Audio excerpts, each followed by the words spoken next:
तपाई यतिखेर हेर्दै हुनुहुन्छ त्रिशुली खबर टिभी। 24 घण्टा ताजा खबरको लागि हाम्रो च्यानललाई सब्स्क्राइब गर्नुहोला, नजिक रहेको बेल आइकन दबाई हामीसँग जोडिनुहोला। संसदको कार्यकाल सम्बन्धी ल्याइएको विधेयकमाथि प्रतिनिधि सभामा छलफल सुरु।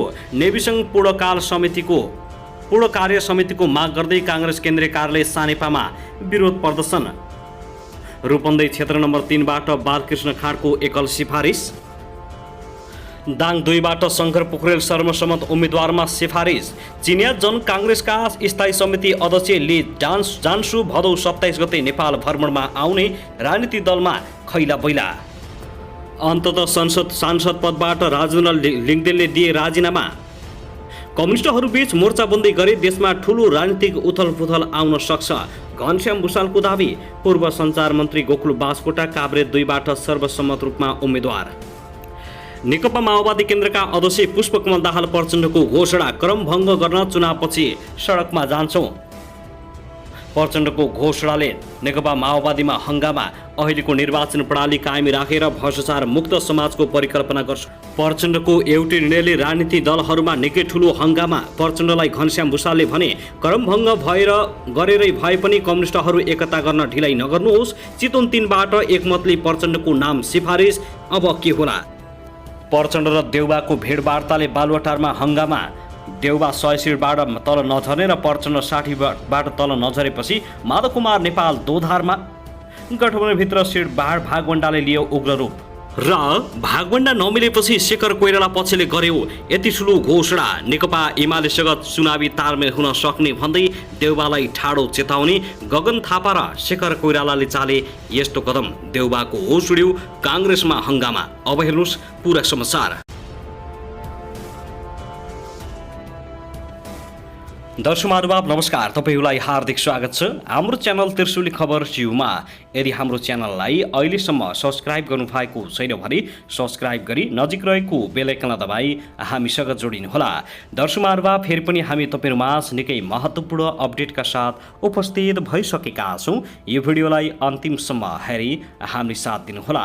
दर्शक महानुभाव, हाम्रो मेहनतको लागि एउटा सानो लाइक गर्न भने नभुल्नुहोला। कहाँदेखि हेर्दै हुनुहुन्छ, के भन्न चाहनुहुन्छ, तपाईको मनमा लागेका प्रतिक्रिया अवश्य पनि कमेन्ट गर्न नभुल्नुहोला। दर्शक महानुभाव, के तपाईँ हाम्रो च्यानलमा नियमित श्रोता हुनुहुन्छ? यदि नियमित हुनुहुन्छ भने तल कमेन्ट बक्समा नियमित अथवा रेगुलर लेख्नुहोस्। यदि तपाईँ नयाँ हुनुहुन्छ भने सब्स्क्राइब गरी जोडिनुहोस्, ताकि नयाँ अपडेटका साथ हामी तपाईहरुमा छलफल उपस्थित हुने गर्दछौं। हाम्रा अपडेटहरू तपाईहरूलाई के कस्तो लागिरहेका छन्, सल्लाह सुझाव प्रतिक्रिया कमेन्ट बक्समा छोड्नुहोला।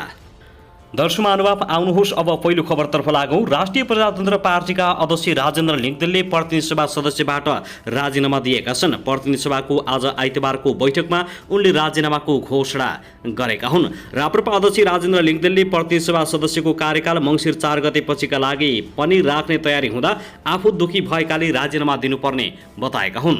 उनले भने, भत्ता पकाउनका लागि मात्रै संसद आइँदैन भनेर आउन छाडेको थिए।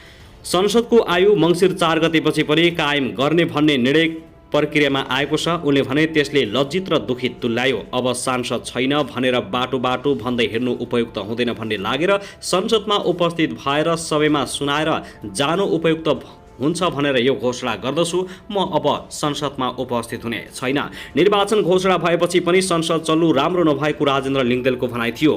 उनले सरकार पनि चुनावी रूपमा बनाउनु पर्ने उनको धारणा छ। राजेन्द्र लिङ्गदेन 2074 को प्रतिनिधि सभा निर्वाचनमा झापा निर्वाचन क्षेत्र नम्बर 3 बाट निर्वाचित भएका थिए। प्रतिनिधि सभा र प्रदेश सभाको निर्वाचन मङ्सिर 4 गतेका लागि तय भएको छ। उनले अब प्रतिनिधि सभा निर्वाचनमा पार्टी काममा लाग्ने बताएका छन्। दर्शक महानुभाव, त्यसैगरी नेकपा एकीकृत समाजवादीका अध्यक्ष माधव कुमार नेपालले मुलुकमा संघीय लोकतान्त्रिक गणतन्त्र स्थापना गर्ने कामको नेतृत्व आफूले गरेको दावी गरेका छन्। आज आइतबार काठमाडौँमा आयोजित समाजवादको नेपाली मार्गचित्र विषयक विचार गोष्ठीमा पूर्व प्रधानमन्त्री समेत रहेका नेपालले आफू नेतृत्वको तत्कालीन नेकपा एमाले गणतन्त्रमा जाने निर्णय गरेर सो आन्दोलनको नेतृत्वदायी भूमिका आफूले निर्वाह गरेको ठकुवा गरेका छन्। गणतन्त्रको पक्षमा कांग्रेस नरहेको, माओवादी भित्र पनि सांस्कृतिक राजको कुरा भइरहेका बेला आफू नेतृत्वको तत्कालीन नेकपा एमालेको केन्द्रीय कमिटी बैठकले गणतन्त्रमा जाने निर्णय गरेर आन्दोलनलाई अगाडि बढाएको उनले दावी गरेका छन्। अध्यक्ष नेपालले यथार्थवादी धरातलमा टेकेर मात्रै मुलुकमा समाजवाद ल्याउन सक्ने कुरालाई कम्युनिस्टहरूले कहिले पनि भुल्न नहुने पटक पटक दोहोऱ्याएका छन्। यहाँ गणतन्त्र ल्याउनका लागि विभिन्न पार्टीमा बहस भएको थियो। कांग्रेस गणतन्त्रको पक्षमा आएको थिएन। माओवादी पार्टी गणतन्त्रवादी भए पनि त्यहाँभित्र पनि कहिले सांस्कृतिक राज्यको कुरा हुने गर्थ्यो। हाम्रो पार्टीभित्र पनि विवाद थियो। 2062 सालको असार र साउन महिनामा बसेको तत्कालीन नेकपा एमालेको केन्द्रीय कमिटी बैठकले गणतन्त्रमा जाने निर्णय गर्यो। हामीले नै गणतन्त्र ल्याउनका लागि बुटोलबाट आन्दोलनको नेतृत्व गरेका थियौँ, नेता नेपालले यस्तो बताएका छन्। अध्यक्ष नेपालले निर्वाचनमा भाग लिई जितेर देखाउन पर्ने नेकपा बहुमतका संयोजक धर्मेन्द्र बास्तोलाई चुनौती दिएका छन्। बास्तोलाले राष्ट्रपतिको उम्मेद्वार बन्न दावी गरेकोमा आपत्ति जनाउँदै उनले नेपालले यस्तो चेतावनी दिएका हुन्। नेपालले भने चुनाव जित्न नसक्ने अनि राष्ट्रपतिको उम्मेद्वार आफू हो भन्न मिल्दैन। अध्यक्ष नेपालले समाजवादको मार्ग तय गर्नका लागि जनतामा जागरण ल्याउनुपर्ने धारणा समेत व्यक्त गरेका छन्। दर्शकबिन त्यसैगरी नेकपा एमालेका महासचिव शङ्कर पोखरेल प्रतिनिधि सभा सदस्य उम्मेद्वारका लागि दाङ क्षेत्र नम्बर 2बाट सिफारिस भएका छन्। नेकपा एमाले क्षेत्रीय समितिको आज आइतबार घोराईमा बसेको बैठकले क्षेत्र नम्बर 2बाट पोखरेलको नाम सर्वसम्मत सिफारिस गरेको क्षेत्रीय संयोजक अमरबहादुर खड्काले जानकारी दिएका छन्। पोखरेल 2074 को निर्वाचनमा दाङ 2 बाट निर्वाचित भएर लुम्बिनी प्रदेशको पहिलो मुख्यमन्त्री बनेका थिए। दाङ 2मा नेपाली कांग्रेसबाट संविधान सभा सदस्य राजु खनाल, कांग्रेस पूर्व जिल्ला सभापति घनश्याम रेग्मी, किरण किशोर घिमिरे र भरतबहादुर नेउपानेको नाम सिफारिस भएको छ। नेकपा माओवादी केन्द्रबाट पूर्व सभामुख कृष्णबहादुर महराको नाम चर्चा भए पनि अझै नाम सिफारिस भएको छैन। दर्शक महानुभाव, त्यसगरी नेकपा माओवादी केन्द्रका अध्यक्ष एवं पूर्व प्रधानमन्त्री पुष्पकमल दाहाल प्रचण्डले आगामी प्रदेश सभा र प्रतिनिधि सभा निर्वाचन लगतै आफू सडक सङ्घर्षमा जाने घोषणा गरेका छन्। निर्वाचन प्रणाली र शासकीय प्रणाली बदल्दै मुलुकलाई रूपान्तरण गर्न आफू निर्वाचनपछि लगतै सडक सङ्घर्षमा जाने उनको भनाइ छ। आइतबार काठमाडौँमा आयोजित समाजवादको नेपाली मार्गचित्र विषयक विचार गोष्ठीमा बोल्दै उनले संघीयता, गणतन्त्र, धर्मनिरपेक्षतामाथि प्रहार भएकाले आफू सबैभन्दा बढी छटपट्टिमा परेको र त्यसको निकासका लागि निर्वाचन लगतै आफू र आफ्नो नेतृत्वमा सडक आन्दोलनमा जाने योजना आफूले पार्टीभित्र तय गरिसकेको बताएका छन्। अध्यक्ष दाहालले समाजवादको यात्रालाई सुनिश्चित गर्नका लागि आफूले तत्कालीन नेकपा एमाले र माओवादी केन्द्रबीच एकता गरेको तर त्यो टिक्न नसकेको पनि स्मरण गरेका छन्। उनले 1 वर्षभित्र मुलुकमा आफू नेतृत्वको सडक सङ्घर्ष हुने र त्यसले मुलुकमा विद्यमान शासन प्रणाली र निर्वाचन प्रणालीमा सुधार ल्याई राजनीतिक क्षेत्रमा देखिएका सबै विकृति र विसङ्गतिको अन्त्य हुने दावी समेत गरेका छन्। त्यसका लागि कम्युनिस्ट पार्टीहरूबीच एकता गरेर अगाडि बढ्ने अध्यक्ष दाहालको भनाइ छ। उनले भने चुनावपछि म यो प्रणाली बदल्नका लागि सडकमा जान्छु। सडकबाट मात्रै समाजवादको परिकल्पना जो संविधानमा गर्न खोजिएको हो। मैले कम्युनिस्ट पार्टी एकता गर्दा पनि समाजवादतिर लैजाने कुरा गरेको छु।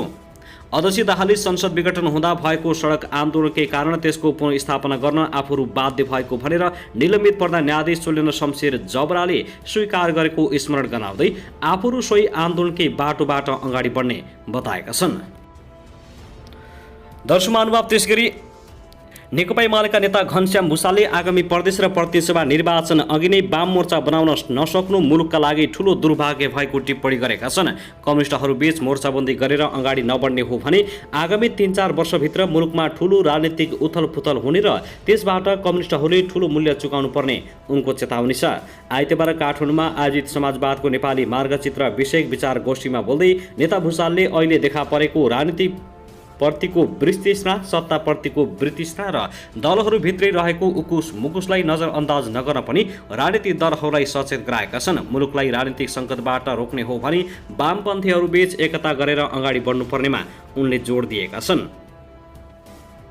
भुसालले तत्कालीन नेकपालाई फुटाएर प्रचण्ड लगायतका नेताहरूले दुनियाँ सामु नेपालको बेइज्जत गरेको जिकिर गरेका छन्। उनले मञ्चमा रहेका माओवादी अध्यक्ष पुष्पकमल दाहाल प्रचण्डलाई कर्मभङ्ग गरेर भए पनि कम्युनिस्टहरूबीच एकता गर्न ढिलै नगर्न आग्रह गरेका छन्। नेता भुसालले संसद विघटन गरेर सुरु भएको नेपालको राजनीति सङ्कट नेताहरू नमिल्ने हो भने झन गहिरिएर जाने समेत बताएका छन्।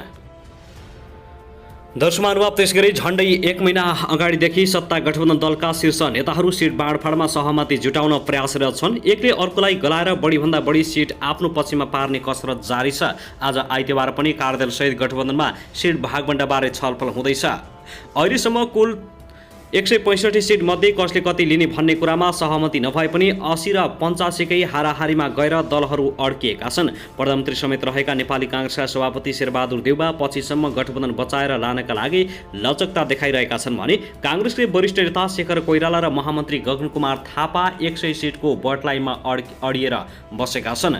काङ्ग्रेसमा सभापति देउबा 80 देखि 85 को बीचमा चित्त बुझाउने पक्षमा देखिए पनि वरिष्ठ नेता कोइराला र महामन्त्री थापा 100 सिटभन्दा तल झर्दा एक्लै चुनावमा जानु बेस हुने पक्षमा अडिरहेका छन्। यसले पनि नेपाली काङ्ग्रेसमा सभापति देउबापछि वरिष्ठ नेता कोइराला र महामन्त्री थापाको पकड कति छ भन्ने कुराको मूल्याङ्कन काङ्ग्रेसभित्रै सुरु हुने भएको छ।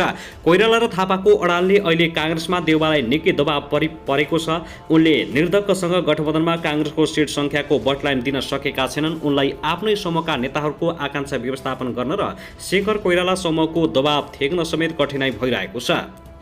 गठबन्धनको बैठक चलिरहेका बेला नेता कोइराला र एमाले अध्यक्ष केपी शर्मा ओलीबीचको भएको छलफलले पनि देउबालाई झस्काएको अनुमान गरिएको छ।